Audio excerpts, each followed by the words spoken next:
like dickhead know-it-all attitude. I was like, I could fucking do that shit. And then we did, man. We had it was a group of 4 of us. We went from, I guess, like January. We started seriously January of 2019 and then studied our asses off. Because, like, so I passed the exam like mid-August of 2019.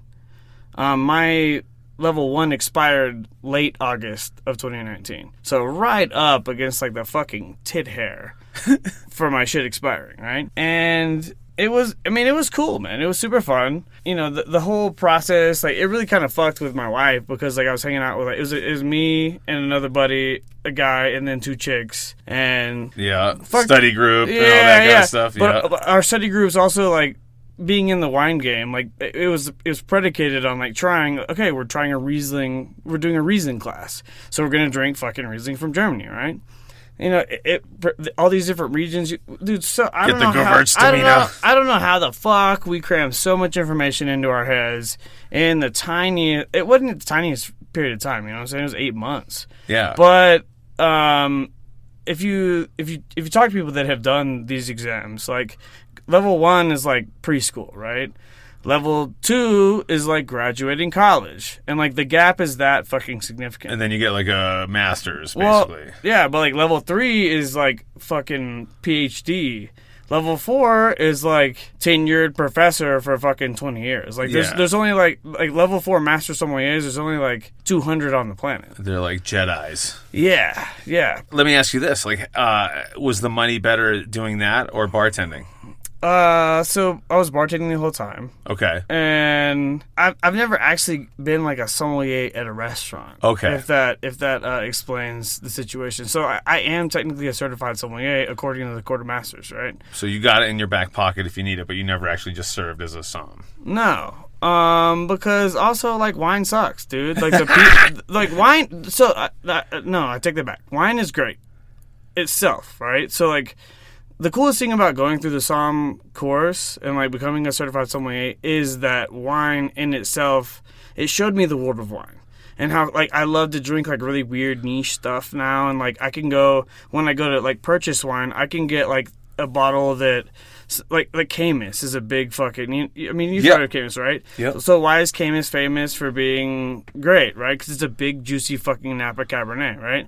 But I could, like, get you also, like, an equally as great Cabernet if I'm looking for something like that for, like, half the price or a quarter of the price, right? Just because of the knowledge of wine that I acquired going through this fucking process. That said, it was crazy. It was great. It was crazy, but it didn't help me in the business at all. Did it help me financially? No. Did it do anything for me, really? It's a fucking badge of honor, dude. Okay. Like, I did it after doing it, right? Because, like, what happened, right? Because we moved to Denver. It was August 2019 that I passed. So I fucking somehow pulled it off, DJing the whole time, partying, ruining my olfactory senses the whole time. I was gonna say your nose isn't working.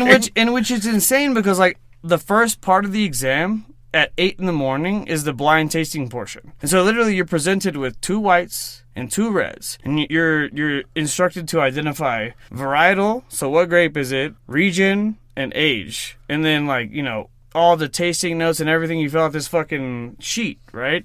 And you get scored based on, like, how fucking close you are. And I somehow, even in our, like, we did every with your sinuses packed with blow. Exactly.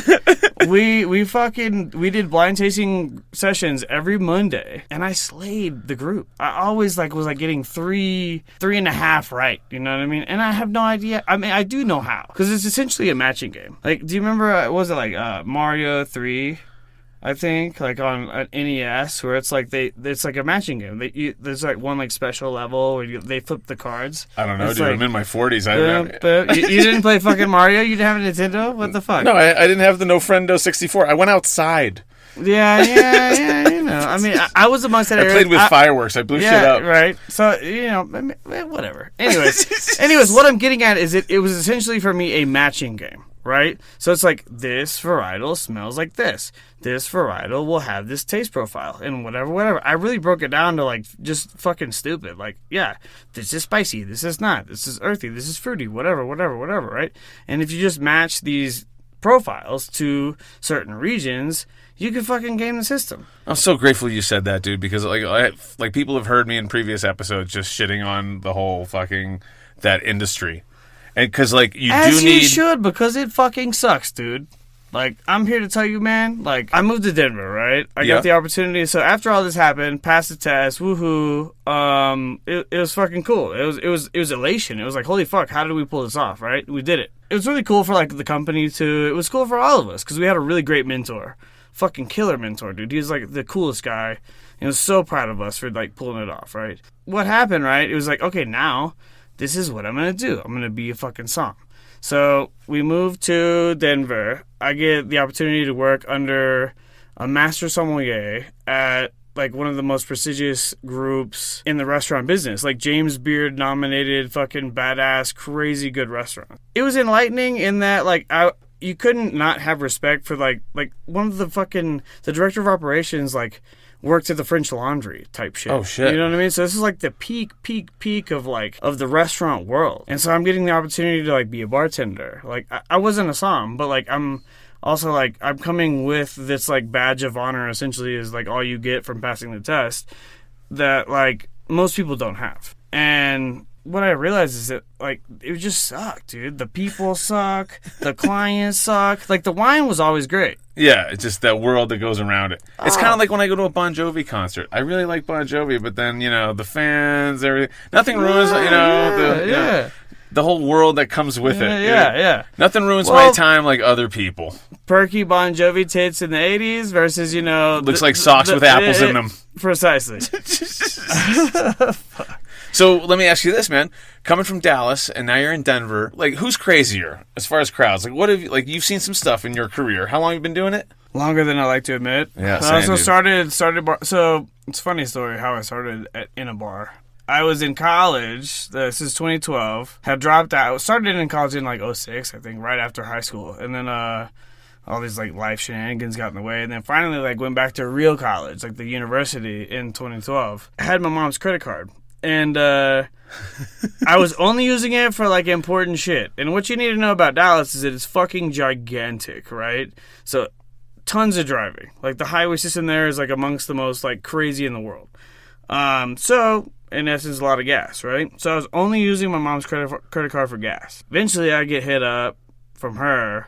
And I got an email. I'm so tight with my mom. Okay. But that's cool. She sent me a fucking email, dude. Uh-oh. She didn't want to talk. She didn't want to have a conversation. Dude. So it's like, it was worse than I'm disappointed type shit. Oh, that's the worst one you can get. So the email. She sends me an email, like, with, like, the fucking statement. Like, in the past month, you've ran up $500 on my credit card. And it was supposed to only be for, like, extreme circumstances. And I was like, yeah, I was just using it for gas. So, at that point, I was like, yo, I gotta get a fucking job, right? Okay. Super regular at this, like, really cool bar on Fry Street. And for most people that don't know, Fry Street is a block that's immediately adjacent to UNT, University of North Texas. And it's, like, 8 bars in a row. Okay. Like literally, you could, if you stood in front of one of the bars and threw a rock across the street, you're hitting, like, the arts building. Yeah. Like, you're on campus, essentially. So you're a regular at this bar where you're about to be absorbed in work in, right? Yeah, that's what always happens, man. It's the craziest thing in bars. Years, like the more you drink there, you end up working there. I always say this. People don't get it. It's like, be careful, folks. If you go to a bar every day, it's not long before you end up employed. This is true. And I mean, living proof of it, unfortunately. But not unfortunately. It was great, man. So I had to start out as a door guy. I was a door/security guy. Like, I'm 5'6", fucking nothing, right? And fights would break out. I mean, it's a college bar. Fights would break out, and I'd be like, big guys, come on, get in here. Yeah. Let's go, dude. I'm the guy who negotiates, and when that breaks down, we call the reinforcements. Dude, I remember having to kick people out, and I was just like, I have no authority. Like, I'm fucking tiny, bro. I guess that was, like, post my first experience in the service industry. I got a job at, like, TGI Fridays, and did a fucking... You know, like... you worked at TGI Fridays? Dude, And like a funny fucking story is that like what's the worst thing you can do? Like what you never do is put something hot in front of like a child. They had these like sizzling platters, right? Like sizzling platters. Dude, I put a sizzling platter in front of a mom who's like baby was immediately right next to her. Little baby like puts his little baby arm out, reaches and touches the fucking sizzling. No. Oh god, yeah, I quit that job real quick. Did his fingers fuse together? Oh yeah, I'm sure. I marred this little baby child for life. Anyways, well, dude, I gotta tell you this one. Like we had I work at a place before Avanti, and they batch like the Long Island iced teas. And, it's clear. It's liquor. You know what I mean? And so somebody didn't label it right. And some kid wanted a fucking lemonade. So it looked like simple syrup. No. Yeah, it is. So we gave that kid a Long Island iced tea without Coke, basically. The lemon juice, simple, and water. It's like, why is my kid acting weird? Mom, this tastes funny. Yeah. What the fuck? I was all drunk. It was hilarious. It wasn't me, by the way. I wasn't even there that day. So, I got my chops at this fucking crazy fucking college bar. And, like, it was so lucrative that, like, I almost never left. So, like, what kind of place was it? Like, you just slinging, like, what, $3 beers and stuff, making, like, stupid tips? So... What's a good night there? Wednesday nights were the best. Like, what was the take? Dollar double well nights. Oh, my God, dude. Dollar you double. You must have banked. Well, I mean, yes and no, right? Because it was like lowest point would be like 100 a shift. Best would be like maybe 250. But but what happened is that being a budding DJ also at the time is that I wormed my way into like DJing the dollar double all nights. Nice. And what better a fucking night to like throw down on the decks, right? Because like everybody is you could walk in there with a $10 bill.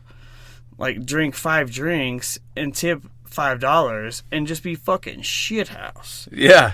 Because, we weren't, no jiggers, no nothing. We weren't just fucking. free pouring everything. Oh, yeah, dude. It was a mess. Like, it was a and we're selling, like, Taka and, like, you know what I mean? They were still turning a profit on us, like, overpouring. Yeah. And it was just complete utter madness, right? Well, give me an example of the madness. I think a few highlights would be like have you ever been name dropped? You know what I mean? Have I been? Yeah. I know Greg inside. Exactly. Yeah. And usually it's like, hey, let me get in, let me like beat the line, let me like do something. Sure. Usually name dropping is very, it's very, I'm always like, hey, be careful when you get up. You dropped a lot of names here. I don't want you to trip. Yeah. Your way to the back of the line. Yeah, but it's usually like for some advantage in their situation, right? Absolutely. So there was this one time I think it was like that night, like the dollar double well night. I was name dropped by a close friend, whom was a close friend of a friend, and got it. So the bathroom situation in the men's bathroom was there was a toilet and a trough. Yeah. Right? And the toilet had no door. Oh, so how are you going to do coke in there? Jesus. There's nobody give a fuck, really. Okay. Yeah, so you can do it in the fucking corner, right? That wasn't the point. Okay. The biggest point is that what do you not do? You don't take a shit before you, yeah. Precisely. Yeah, right? you take care of that before you leave, yeah. So, I'm getting like, I think I was actually DJing at the time, and I may have been like running, so I would always have this like technique where I'd play like a long song, like a 5-minute song, and then, so I'm not like, I was never the type of DJ that would like throw on a mix, and then like, wait till it's busy, and then start playing for real. I always was doing it live, right? Always live. So if I ever had to piss, I would be like, yo, throw on like the wobble or something. I know it's like a fucking 5-minute song. And I have time to go do my business and get back to the decks before it stops. So I'm doing this, and then I'm stopped midway because they're kicking the friend of the friend out. And the one that dropped your name? Yeah.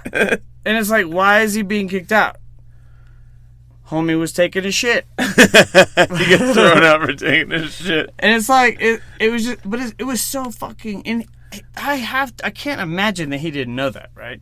It was so clear. Like, I mean, who has the balls to just take a shit? Like, there's dudes coming in to the trough, Like, Yeah, it was like the door swings open and like everybody in the bar can see inside the men's bathroom. Oh, even when directly it opens? to the fucking toilet. That's right? hilarious. So it's like, and so this guy's like in prison before. He seems pretty comfortable. right, and so his name drop was like, yeah. As he's being kicked out, like, you can't kick me out. I know the bartender, the DJ, whatever. And it's like, Oh, dude, don't even argue about it. Of all times to name drop somebody. Yeah, dude, you're making me look bad. Exactly, right? Like,